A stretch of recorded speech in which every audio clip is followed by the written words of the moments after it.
So 2 spectra and 2 compounds left. First one, let's do this methoxyacetone, because at least we know the name of this compound, even if it's a weird one. Well, methoxyacetone is this molecule right here. If you think back to when we did the carbonyl compounds, acetone was propanone, so CH3, C double bond O, and then this was CH3 for acetone. Methoxy means 1 carbon and an oxygen, so here's the methoxy group, CH3O, that's replacing one of the hydrogens of the acetone. Now, when we look at this funny little molecule, what we should see is that all of the hydrogens should be singlets, because there's the pink ones, well, carbon 1's attached to carbon 2, there's no protons on carbon 2. The blue ones are attached to carbon 3, but there's no protons on either carbon 2 or oxygen.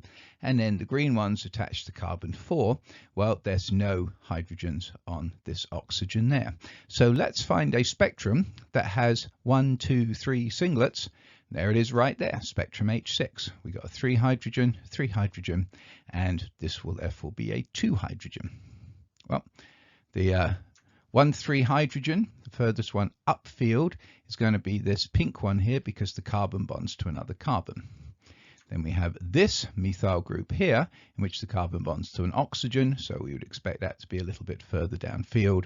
And then C3, this singlet here, well, the carbon bonds not just to an oxygen, but also to a carbon with an oxygen on it. So therefore, lots of electronegative stuff pulling away electrons from C3, and so that will be the furthest downfield.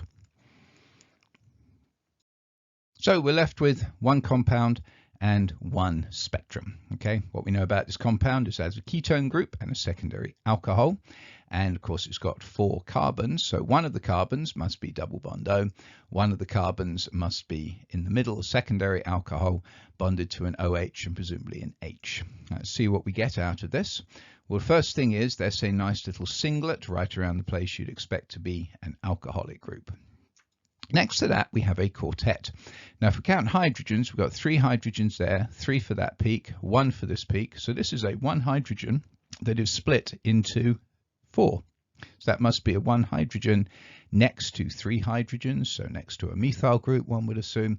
And because it's fairly downfield, we're going to assume that the carbon that has this hydrogen on it must also have an oxygen on it. So presumably then this is the hydrogen on the secondary carbon that also has the alcohol group on it.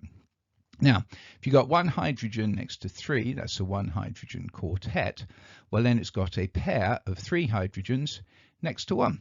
So this methyl group is next to the carbon that has the alcohol on it. And then finally, we've got a singlet CH3 here, 3 hydrogens next to no hydrogen. So now remembering how we have to have it, we got 4 carbons. One of them must have a double bond O, and one of them must have an H and the OH, leaving behind the 2 methyl groups. And you can readily assign the methyl peaks. C1 that I've labeled here, the pink hydrogens, going to be a singlet, so that's that one. C4 that I've labeled the green hydrogens next to a carbon that has 1 hydrogen on it, the blue one, so that's the green split into a doublet. The blue, of course, split into the quartet because it's next to C4 that has the 3 green hydrogens. Remember, 3 hydrogens make 4 peaks. And finally, the little singlet here for the OH group. So there we are. We have assigned the protons.